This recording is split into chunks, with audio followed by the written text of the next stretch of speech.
Sí. Y mencionaste ahorita que el tema de la investigación clínica, ¿no? Y es pues, precisamente el tema que de aquí, de HPPR, ¿no? Entonces, hablemos un poquito de ese ensayo clínico de linfoma, me parece que era. Linfoma de células B grandes. Células B grande. Hablemos de esa enfermedad, más o menos. En general, digo, justamente la sangre, así como tiene muchas funciones, también se puede enfermar, y depende de qué se enferme, es la enfermedad que nos va a dar, ¿no? Por ejemplo, los glóbulos blancos pueden bajar y generar, voy a decir, una enfermedad que se puede generar por ausencia de glóbulos blancos, que es la anemia plásica. Es una anemia en donde las células ya no se forman, las células madres se dañan y ya no se forma sangre en general. Digo, deja de producir glóbulos rojos, plaquetas y glóbulos blancos. Pero, por ejemplo, hay enfermedades donde aumenta la proliferación de estas células. Un ejemplo es los linfomas. Los linfomas de los glóbulos blancos son los que se enferman. Entonces, esos glóbulos blancos que normalmente, como nosotros, nacen, crecen, se reproducen y se mueren, acá nacen, crecen y se reproducen y no se mueren. Se acumulan en los estacionamientos naturales del cuerpo, que son ¿cuáles? El sistema inmune o linfático, también conocido, que son los ganglios linfáticos que tenemos en 13 regiones repartidas en el cuello, en el cuerpo, en el vaso específicamente también, pero también se pueden meter al hígado, al vaso, al ojo, al sistema nervioso central. Ahí también tenemos esos linfocitos. Entonces, esos cuando se enferman generan linfomas y se van acumulando. La mayoría de veces generan tumoraciones, que son nódulos o tumores en general, aunque hay linfomas que no generan esos.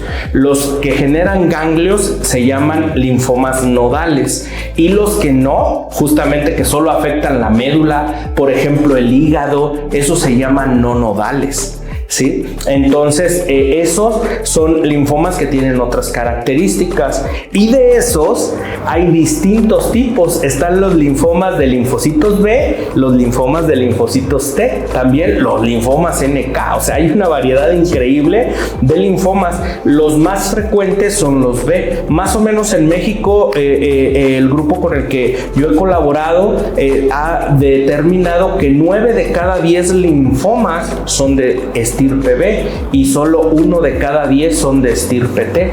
Y de los B, más o menos en México, la mitad son linfomas difuso de células grandes B. Entonces, estos linfomas, ¿por qué se les conoce así? Yo siempre les digo que los linfomas son fascinantes desde el punto de vista del conocimiento. Obviamente el paciente dice, pues doctor, discúlpeme, pero no tiene mucho.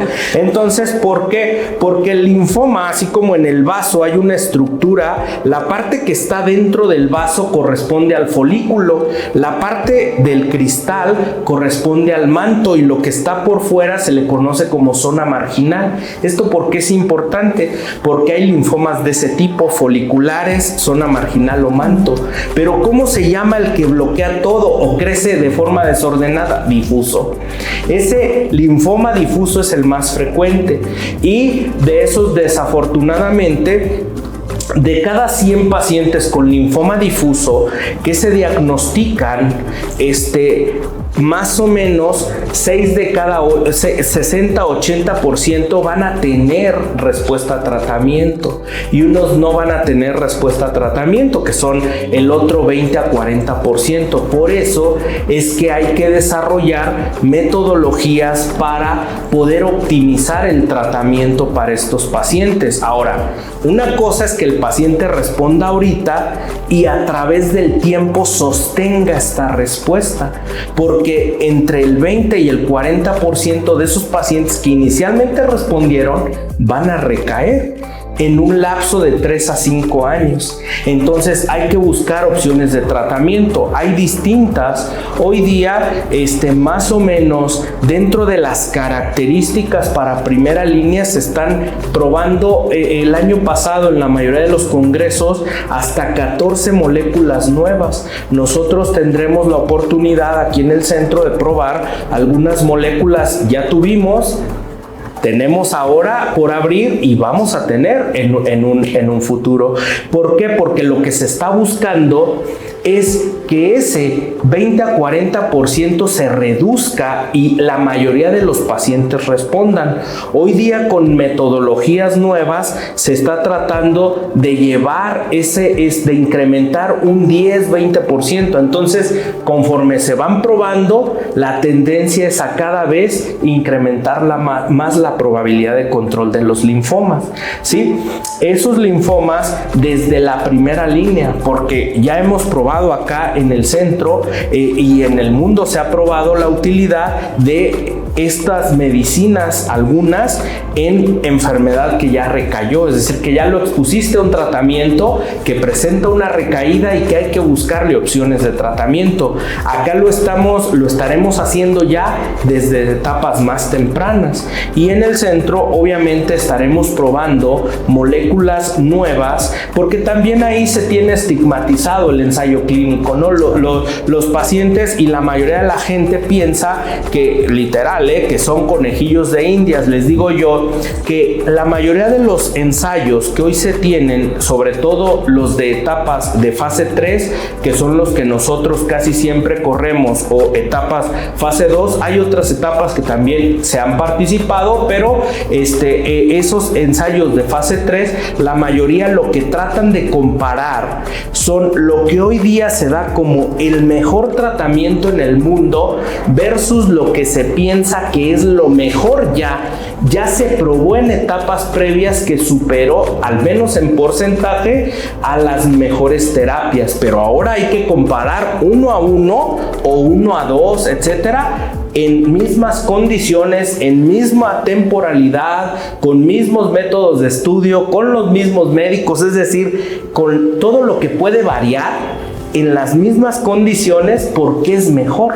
Entonces, y que se van a volver en lo mejor, que quizá llegar al sector salud tardan 2, 4, 6, 8 años, incluso al medio privado, y tú estás teniendo acceso en ensayos clínicos de una manera más temprana y oportuna, ¿sí? Con todos los cuidados que esto implica, revisiones previo a cada determinada aplicación. Cada protocolo de investigación nos marca qué debemos hacer antes de exponer a los pacientes, qué debemos hacer durante la exposición de estos pacientes y qué debemos hacer después de la exposición a estos pacientes. Entonces, yo siempre les digo, a son de broma, pero de realidad mexicana, a veces en un instituto, en un medio privado, tú ves a un paciente, le indicas y no lo ves hasta la próxima consulta.